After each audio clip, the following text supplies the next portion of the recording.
Muito bem, estamos começando então mais um estudo bíblico diário e hoje vamos começar a estudar o capítulo 2 da carta de Paulo aos Filipenses e vamos ler 2 versículos apenas, ok? Vamos ler o versículo 1 e o versículo 2. Estão preparados? Amém? Vamos lá, pessoal? Então, lendo aqui a palavra de Deus, vamos nessa. Se há, pois, versículo 1 do capítulo 2 de Filipenses, alguma exortação em Cristo, alguma consolação de amor, alguma comunhão do Espírito, se há entranhados afetos e misericórdias, completai a minha alegria, de modo que penseis a mesma coisa, tenhais o mesmo amor e sejais unidos de alma, tendo o mesmo sentimento. Amém? Então, apenas esses 2 versículos. Pastor, por que você vai ler esses 2 versículos? Porque se você reparar, olha na sua Bíblia aí, no final do versículo 1 tem uma vírgula, tá vendo? Olha, no final do versículo 1, olha, há entranhados afetos e misericórdias, tá vendo? Aí logo depois dessa vírgula começa o versículo 2, olha, completai a minha alegria. Então o versículo 1 e o versículo 2 é um único parágrafo, né? É um único parágrafo. Eu já expliquei aqui nos estudos anteriores que antigamente o texto bíblico não tinha versículo, nem capítulo, nem versículo. Era um texto corrido, era um texto único, né? Apenas as pontuações. Então, depois que colocou-se o capítulo e o versículo, ficou organizado desta forma. Então, hoje eu vou estudar esse parágrafo aqui. Olha, se há, pois, alguma exortação em Cristo, alguma consolação de amor, alguma comunhão do Espírito, se há entranhados afetos, né, de misericórdias, completai a minha alegria, de modo que penseis a mesma coisa, tenhais o mesmo amor, sejais unidos de alma, tendo o mesmo sentimento, ponto. Vamos até o versículo 2, ok? É claro que esses 2 versículos, 1 e 2, presta atenção na sua Bíblia, eles estão ligados ao versículo 3 e 4. Então, o versículo 1, 2, 3 e 4 fazem parte de um único bloco de versículos, ok? Fazem parte de um único bloco, né? Que ele começa aqui em cima do capítulo 2, eu não sei como é que está o título na sua Bíblia, mas está aqui, ó, exortação ao amor fraternal e à humildade. Então, o versículo 1 até o versículo 4 é um bloco. Quando chega no versículo 5, é outro bloco. Então, a partir de agora, nós vamos estudar esse primeiro bloco. E hoje só os 2 primeiros versículos desse bloco, tá bom? O versículo 1 e o versículo 2. Vamos nessa, pessoal. Então vamos ao que interessa aqui. Bom, nesse bloco de versículos, o apóstolo Paulo ele vai tratar da questão da unidade. Né? Da unidade entre os irmãos, da unidade da vida da igreja. Apesar da igreja de Filipos, apesar dos filipenses serem uma igreja atuante, como Paulo falou no capítulo 1, uma igreja cooperante, uma igreja que estava sempre presente ali na vida do apóstolo Paulo, aquela igreja estava sofrendo com problemas internos, com problemas de divisão. Eles estavam sofrendo ali com quebra de comunhão. Né? Então Paulo escreve aquela carta também, além de encorajar os irmãos, além de agradecer, Paulo escreve para exortá-los, adverti-los, né, acerca da unidade. Né? No capítulo 1, o apóstolo Paulo, você lembra, ele falou dos adversários, né? Adversários externos que a igreja estava enfrentando, perigos externos, dos falsos mestres, né, das falsas doutrinas, dos cães, dos falsos obreiros.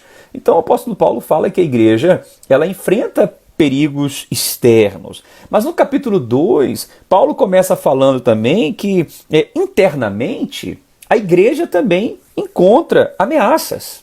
Né? Internamente a igreja também passa por tensões, havia tensão na vida da igreja. Ou seja, a comunhão estava sendo atacada.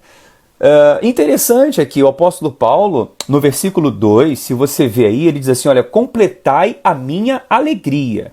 Quer dizer, eu vou falar um pouco disso aqui mais na frente, mas ele fala assim, olha, completai a minha alegria. Né?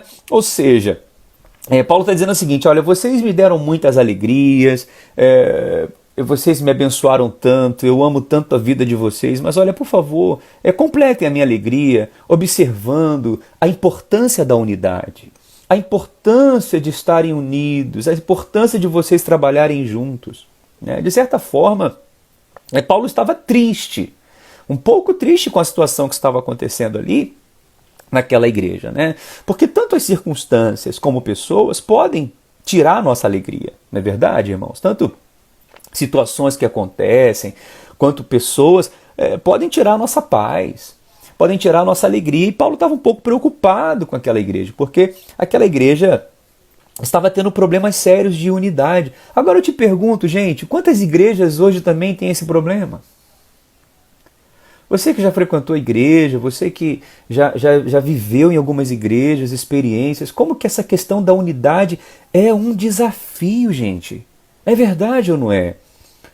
Tanto situações causam tristeza e tiram a paz da vida da igreja, como também a falta de harmonia entre os irmãos, a falta de cooperação. Então Paulo estava explicando para aquela igreja que a unidade, gente, é a base de tudo. A unidade é a base de tudo. Então Paulo, no capítulo 2, fala, irmãos, por favor, observem a unidade entre vocês, né? Cuidado para que não haja quebra da unidade, para que não haja a quebra da comunhão. E deixa eu te falar, a unidade é a base de tudo na vida, gente. De tudo, né? A unidade é a base de uma casa. Para você construir uma casa, você primeiro coloca os alicerces, né?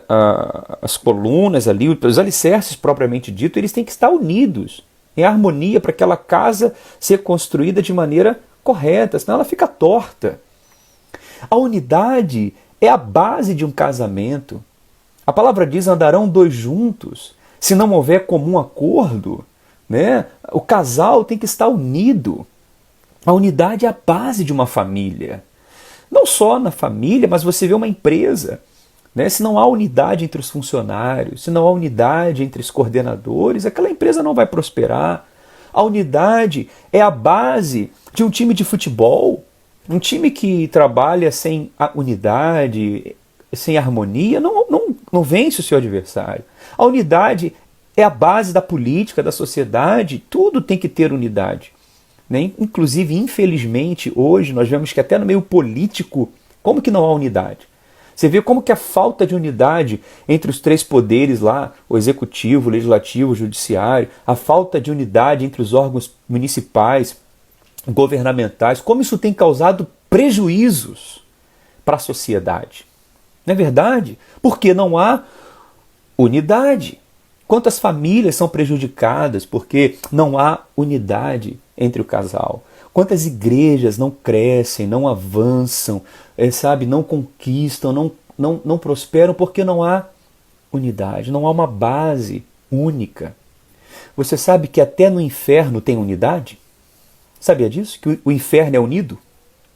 Interessante que em Mateus capítulo 12, versículo 24, o Senhor Jesus ele foi acusado pelos fariseus de ter expulsado demônios por Belzebu, que era o pai dos demônios. Olha, Jesus estava expulsando demônios. Aí os fariseus acusaram Jesus de que ele estava expulsando os demônios por Belzebu, que era o pai dos demônios. Aí Jesus olha para aqueles fariseus e fala assim, olha, deixa eu falar para você uma coisa, Satanás não expulsa Satanás não. Né? Todo reino dividido contra si mesmo, ele não subsiste. Eu expulso os demônios pelo Espírito de Deus.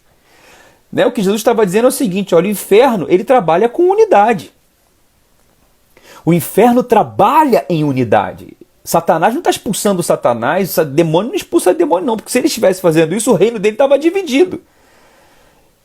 Então o que Jesus está falando é o seguinte, olha, até no próprio inferno tem unidade. Eles trabalham em unidade.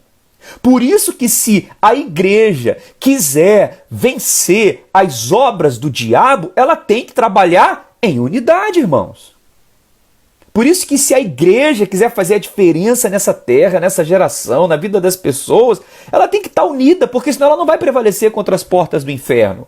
Por isso que o diabo trabalha para causar divisão, separação, para que não haja harmonia na vida da igreja.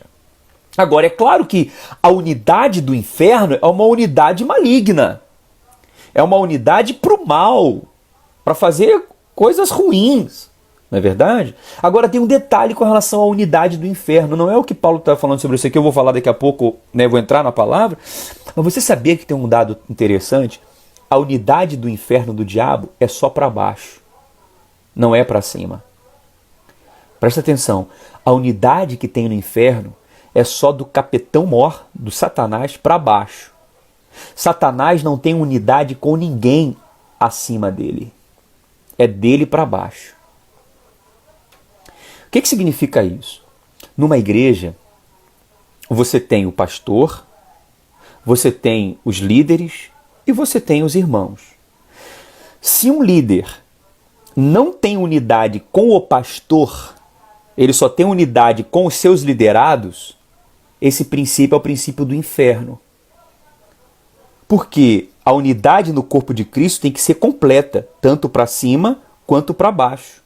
Mas se numa igreja, o líder de um departamento, o líder de um ministério, alguém que está fazendo um trabalho ali com a equipe, mas não tem unidade com a supervisão, ele está no princípio do inferno, porque no inferno é assim, só tem unidade para baixo, não tem unidade para cima. E infelizmente muitas igrejas não crescem, não avançam e tem muitos problemas porque a unidade ela não é completa entre todas as esferas de liderança.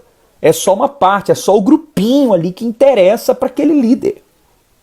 Pegou aí a visão? Olha como é que é importante isso, irmãos.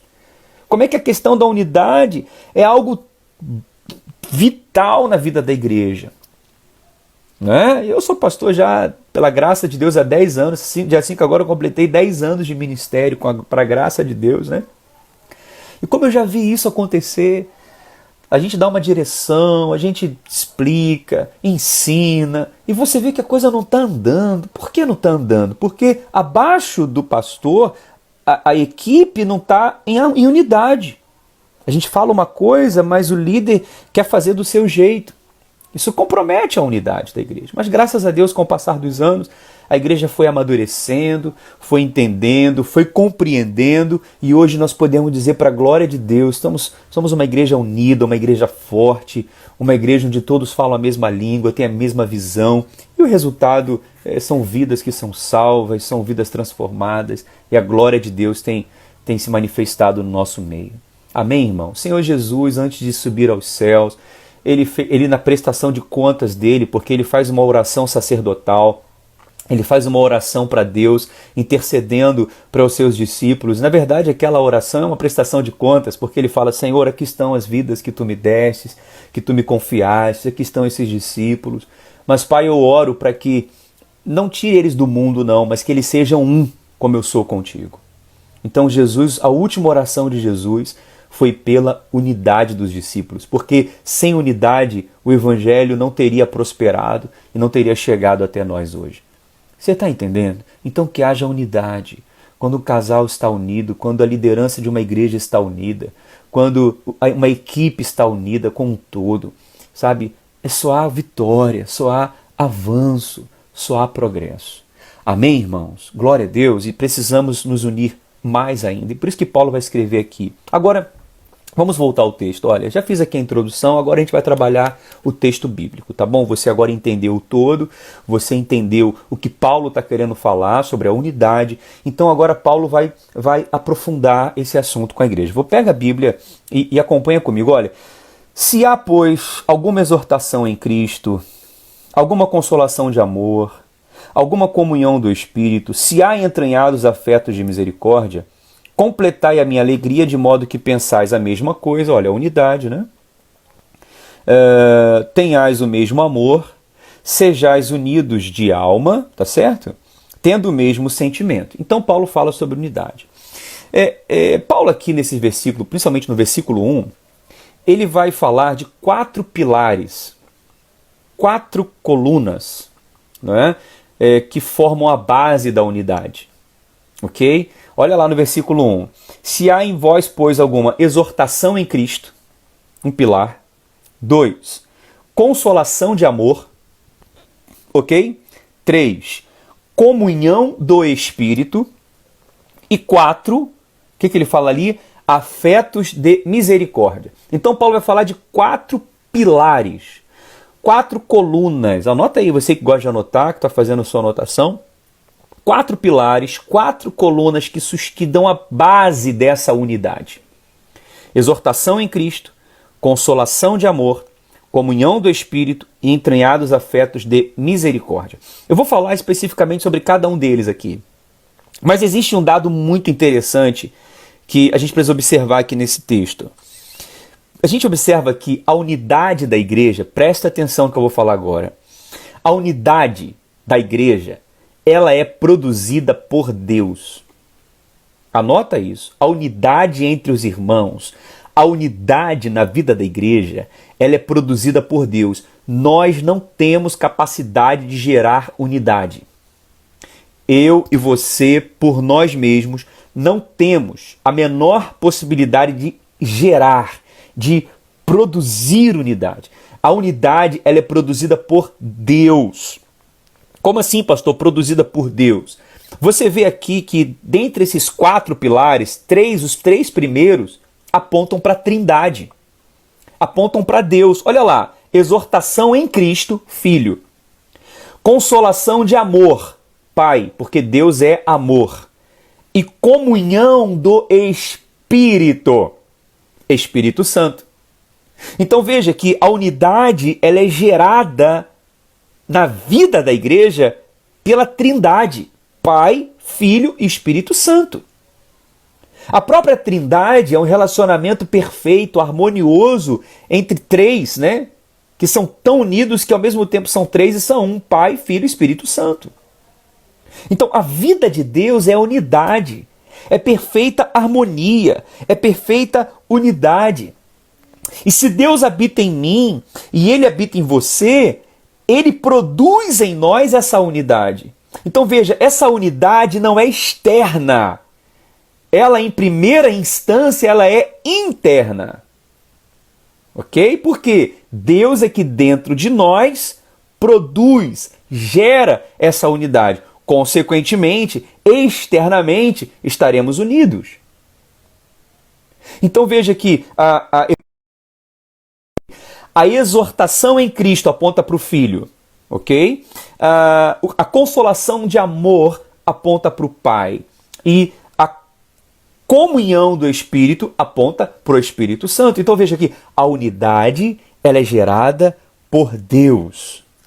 E a vontade de Deus é que essa harmonia, essa unidade que há entre eles, se torne real também na vida da igreja.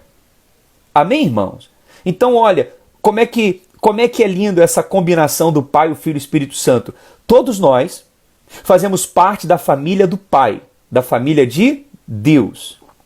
Estamos todos ligados a Cristo, o Filho, ok?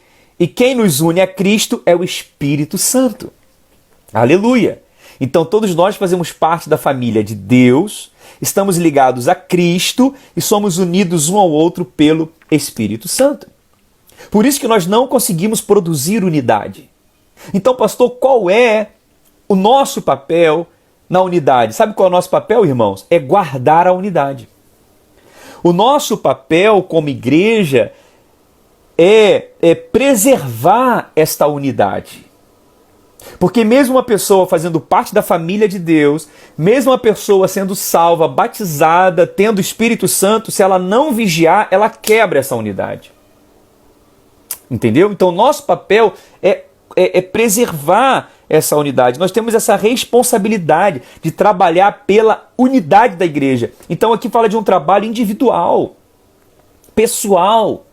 Uma responsabilidade que é minha, que é sua, de preservar essa unidade. É onde tem a ver com o 4º pilar que Paulo fala aqui, que é entranhados afetos de misericórdia. Então veja, entranhados afetos de misericórdia, um para com o outro. Está conseguindo fechar a conta aí?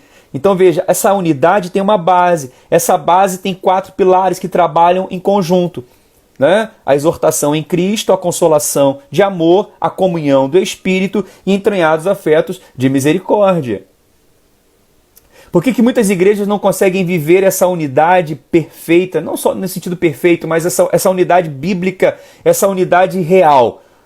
Porque estão construindo a obra, construindo o ministério, construindo uma igreja, um projeto que não está em cima dessas bases, que não está em cima desses pilares. Entendeu? Existe uma frase hoje muito interessante que o pessoal usa muito, estamos junto e misturado. Não é verdade? Quem já ouviu falar nisso? A gente está junto e misturado. Ou algumas pessoas falam assim, tamo junto. Né? Mania de comer as palavras, as letras, tamo junto. Mas eu vou falar para você, é possível a gente estar junto e estar separado, entendeu? O fato de estar junto não significa que está misturado. O fato de estar junto não significa que há unidade. O fato de estar junto pode ser que as pessoas estejam juntas, mas separadas. Um casal pode estar dentro de uma casa, mas separado. Os filhos podem estar junto com os pais, mas separados. As pessoas podem estar no mesmo time, mas estarem separadas. Então, muitas igrejas não avançam, não prosperam, não crescem, porque não há uma unidade com essa base desses 4 pilares que nós precisamos aprender aqui. Amém, irmãos? E isso tem sido a causa de frustração de muita gente. Não conhecer esses pilares, não entender biblicamente o que é unidade verdadeira, tem sido a causa de muita gente sair da igreja, de muita gente se afastar, muita gente se frustrar, muita gente se decepcionar com as pessoas, porque ficam esperando do outro, ficam esperando do pastor, ficam esperando do líder, ficam esperando da própria igreja, enquanto que ele mesmo não entende que ele precisa, que não é o pastor que produz a unidade, não é as pessoas que produzem a unidade, somos nós que temos que guardar a unidade, e isso envolve o nosso papel. Tudo bem, pessoal? Então, essa unidade aqui não é uma unidade externa, não é uma unidade denominacional, não é uma unidade convencional, é uma unidade espiritual, gente. O fato de você estar dentro de uma denominação, Igreja Batista Manaim, Igreja Assembleia de Deus, Igreja... Isso não quer dizer nada. A unidade ela não é externa, ela é interna. Por isso que é muito ruim você estar numa igreja, frequentando uma igreja, e você não se sente um com aquela igreja, entende? A pessoa se sente um peixe fora d'água. Às vezes a pessoa está ali por uma obrigação, está ali porque tem que estar, mas ela não tem prazer em estar, porque não há uma unidade interna com os irmãos. Quando estão entendendo isso? Aqui é muito profundo, né? Então vamos falar dessas 4 bases, desses 4 pilares da unidade, né? Lembrando que a unidade é muito importante, porque sem unidade nada pode ser edificado, nada pode ser construído, nada pode crescer, né? Primeiro, exortação em Cristo. Como é que tem que ser a nossa unidade? Olha lá, qual o primeiro pilar? Exortação em Cristo, olha lá. Se há, pois, alguma exortação em Cristo, né? Eu quero falar aqui desse C. A Bíblia, quando foi traduzida, esse Czinho aí dá uma intenção de que algo condicional, ou seja, se há. Aqui, na verdade, quando a palavra foi escrita no original, a palavra correta aqui não era se, é uma vez que, entendeu? É isso que quer dizer. Uma vez que há. Uma vez que significa que há. Entendeu? É diferente de você falar se houver. Então, aqui não quer dizer se tem ou não tem. Aqui está dizendo que tem. E porque tem, nós temos que andar de acordo com o pilar que já foi estabelecido. É isso que ele está querendo dizer. Então, nós já temos isso. O pilar já está estabelecido. Só temos que dar continuidade e seguir em cima dessa base. Então, vamos lá. Se há, pois, alguma exortação em Cristo, o que é exortação em Cristo? Exortação significa, no grego, paraklesis. Paraklesis vem de paráclito, né? Vem de consolador, aquele que chama a pessoa ao lado. Então, exortar, paraklesis, né? Em Cristo, significa o seguinte, ajudar em Cristo. O que significa isso, gente? Significa o seguinte, assim como Cristo nos ajudou, assim como Cristo nos encorajou, sendo nós pessoas tão imperfeitas, tão duras de coração, né? Ao mesmo tempo, pessoas tão inconstantes, mas Jesus nos exortou, estando ao nosso lado, nos amparando, nos ajudando, nos amando, né? Ele não desistiu de nós, ele está dizendo, por favor, irmãos, o que Paulo está dizendo façam como Cristo, não desistam das pessoas, amem como Cristo, ajudem as pessoas como Cristo ajudou vocês. Então, se Cristo foi o nosso paráclesis, foi aquele que nos exorta, que nos chama ao lado, que nos ajuda, que nos encoraja, faça o mesmo. E por que exortação em Cristo? Porque nós estamos em Cristo. Nós fazemos parte de Cristo. Nós somos membros de Cristo. Os nossos irmãos também são membros do corpo de Cristo, de Cristo. Se fizer mal a esse irmão, está fazendo mal a Cristo. Como que eu não vou ter paciência com o irmão se Cristo teve paciência comigo? É isso que ele está querendo dizer. Como que eu não vou ajudar um irmão a melhorar se Cristo me ajudou a melhorar? Não é? Como que eu vou lançar fora alguém se Cristo não lançou fora? Porque na igreja tem, infelizmente, tem muito lugar que é assim, a pessoa ela descarta uma outra, joga fora, usou, não serve mais, joga fora, que isso? Não é verdade? Tem gente que tem uma tendência à vitimização, acaba realmente se aproveitando dessa situação, quer saber, eu não quero mais ser da igreja, não quero fazer mais nada, não sei o que, não sei o que. Está errado também, está errado. Não só aquele que não tem a paciência de Cristo, como aquele que se faz de vítima para não servir mais a Cristo. Está errado os dois lados. Os dois lados estão errados. Mas o cerne aqui é o seguinte, nós temos que exortar, encorajar, como Cristo fez. Né? João 6,37, tudo que o Pai me dá virá a mim, e o que vem a mim, de maneira nenhuma lançarei fora. Então, se nós estamos unidos em Cristo, não podemos estar separados dos nossos irmãos. É isso que Paulo está dizendo. Se Cristo se aproximou de nós, também devemos nos aproximar dos nossos irmãos. Isso é o quê? Unidade. Quem não faz isso, não está guardando a unidade. Entendeu? Porque nós não podemos afastar de ninguém, nem desprezar ninguém, muito menos odiar ninguém. É incrível como que as pessoas têm uma facilidade enorme de virar inimiga uma das outras, odiar umas às outras. Que horror! Que absurdo um negócio desse. Então, o primeiro pilar da unidade verdadeira é através de Cristo, em Cristo. Se Ele me perdoou, eu perdoo também. Se Ele me ajudou, eu ajudo também. Por que eu não vou ajudar? Eu precisei de ajuda. Por que eu não vou amar? Eu precisei ser amado. Por que eu não vou perdoar? Eu precisei ser perdoado. Forte isso, né, gente? Fala a verdade. Segundo lugar, né? Segundo pilar é a consolação em amor. Olha que coisa linda. Se há, pois, alguma exortação em Cristo, versículo 1 do capítulo 2, há também alguma consolação em amor. Lembra que eu falei da Trindade, né? Que a Trindade é que gera a unidade? A exortação em Cristo aponta para o Filho. Agora, a consolação de amor aponta para o Pai. Né? Porque Deus é amor. O Pai é amor. A essência de Deus é amor. Então, aqui Paulo ele apela para o sentimento mais elevado da unidade. É o sentimento que nos une, que é o amor.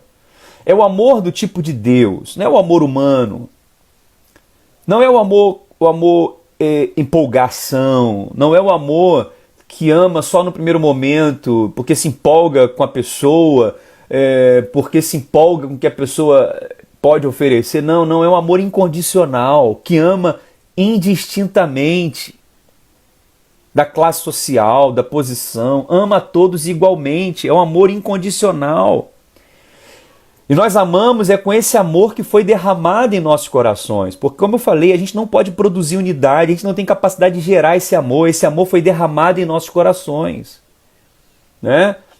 O amor humano ele acaba, o amor humano ele tem um limite, o amor humano carnal que todos nós temos, inclusive muita gente pensa que ama com o amor de Deus, mas ama com amor carnal, esse amor tem limite, esse amor não tem paciência, esse amor não busca retratação, não busca reconciliação, não busca o perdão, não busca refazer ali um laço que foi quebrado, é um amor egoísta.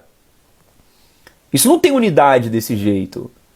Mas o amor de Deus, a consolação que vem da parte de Deus, é um amor ágape, é um amor que é produzido em nós pelo Senhor. Amém? É esse amor que vem de Deus. É esse amor que faz a gente amar como Cristo amou. É esse amor que faz a gente suportar uns aos outros, gente. Suportar uns aos outros. É esse amor que faz a gente perdoar uns aos outros. É com esse amor que conseguimos amar até aqueles que não nos agradam. É esse amor que faz a gente amar até aqueles que não são dignos do amor, aqueles que de certa forma não merecem. Mas nós amamos mesmo assim. Tão forte isso, né, irmãos? Como que Paulo é profundo nas palavras. Olha, eu oro para que vocês tenham essa unidade entre vocês na exortação de Cristo e na consolação do amor. O amor de Deus. Né? O que adianta, né, irmãos? Falar a língua dos anjos, dos arcanjos, dos querubins, dos serafins, se a gente não fala a língua de Deus, a língua do amor. A Bíblia fala em 1 João, como que eu posso dizer que eu amo a Deus que eu não vejo, se eu não amo o irmão que eu vejo? Então pense nisso. Pense nisso. O que faz a gente continuar servindo a Deus em unidade com a igreja, em unidade com a liderança, em unidade com o propósito? É o amor. Todos nós precisamos desse amor. E só Deus pode operar em nós esse amor. Amém? Lindo, né?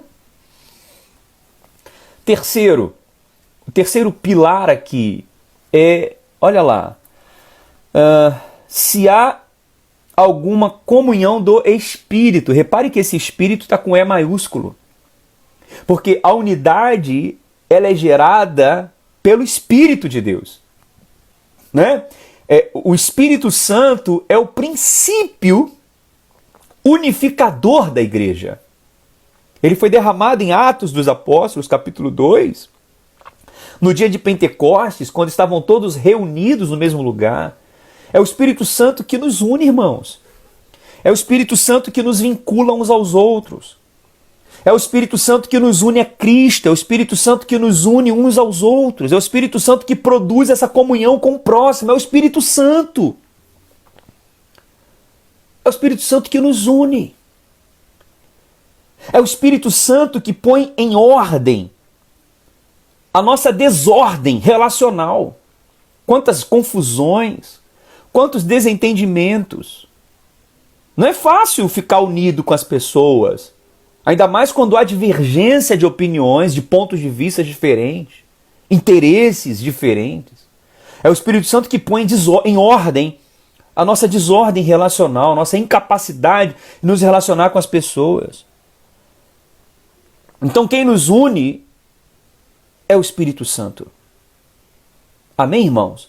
Por isso que quem vive em desunião, causando divisão, não tem o Espírito Santo. É possível, é possível, é possível.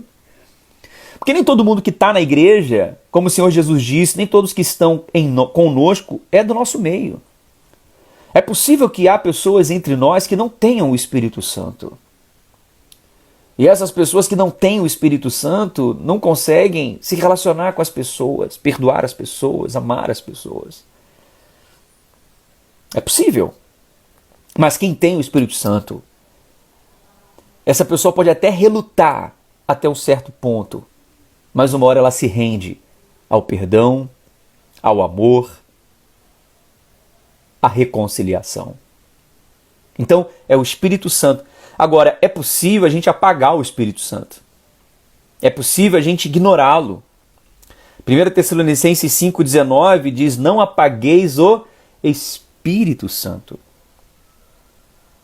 Não apagueis o Espírito Santo. Quer dizer, quando a gente apaga o Espírito Santo no sentido de ignorá-lo, quando a gente não deixa o Espírito Santo reinar na vida da igreja, qual é o resultado? Confusão, briga, partidarismo.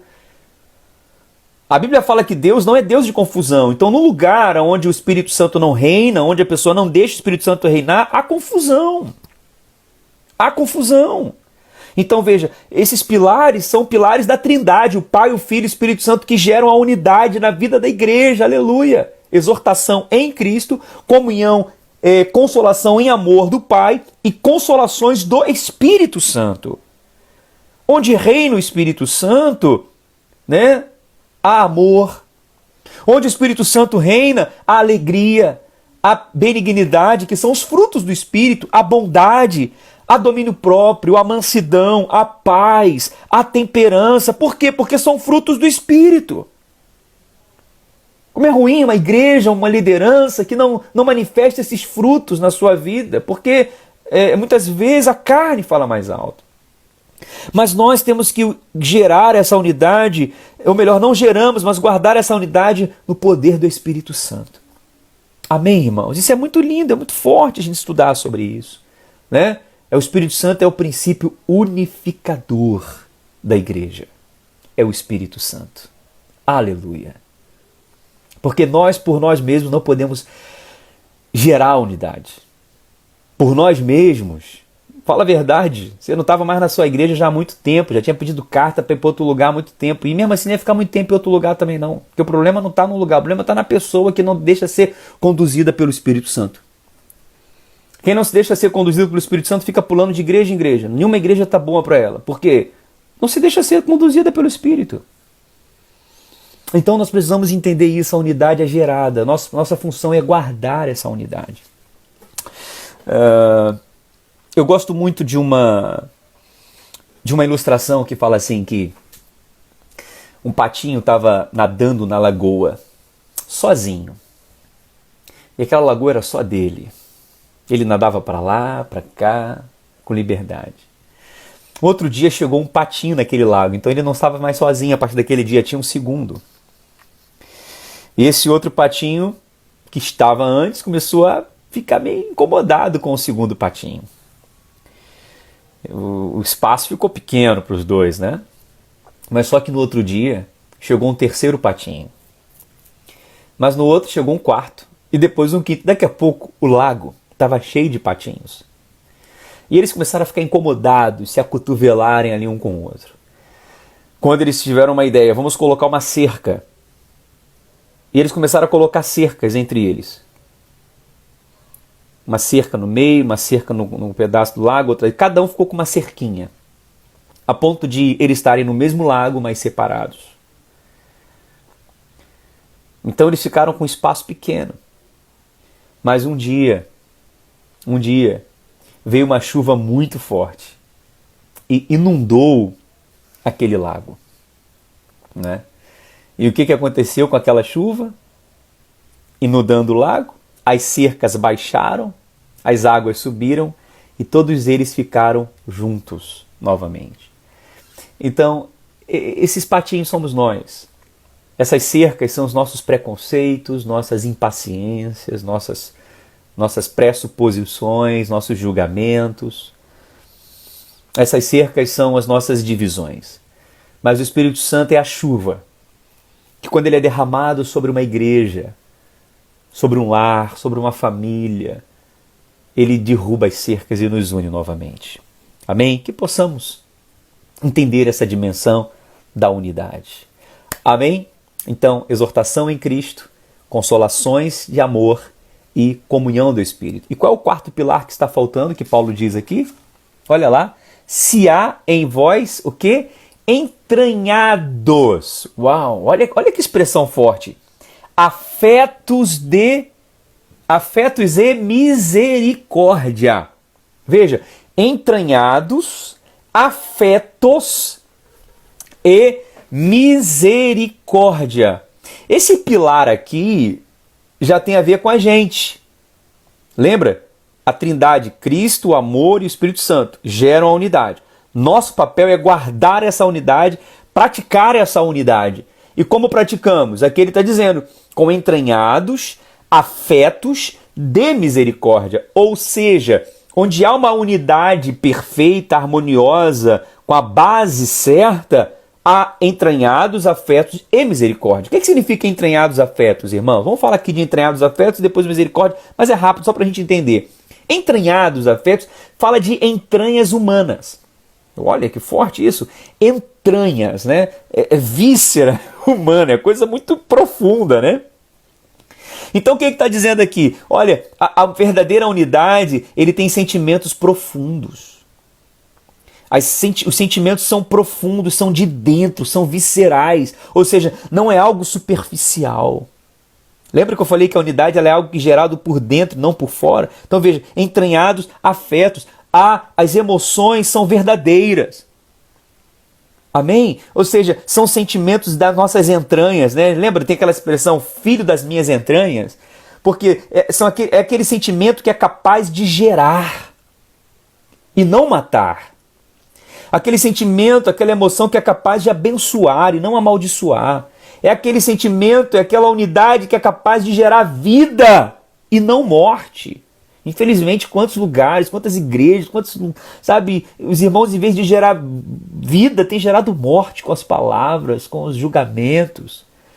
Aqui está dizendo a capacidade de gerar frutos, de gerar relacionamentos e amizades verdadeiras, entranhados, afetos. Ou seja, não é aquela coisa superficial, é aquela coisa realmente verdadeira, profunda. Como eu disse aqui, hoje usa-se muito aquela expressão, estamos junto e misturado. Mas é uma falácia isso. Porque é possível você estar junto e separado. Quem está junto e separado não está entranhado. É só superficial. Né? É possível acontecer isso, mas nós temos que estar junto e misturado de verdade. Então, muitas igrejas estão assim. Por quê? Porque não estão construindo a unidade com base nessa exortação em Cristo, com base na comunhão, na consolação do amor do Pai e nem na comunhão do Espírito.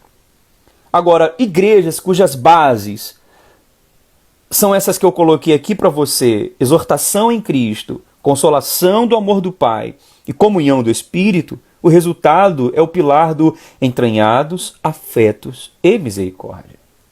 Entendeu o que é entranhados, afetos? Né?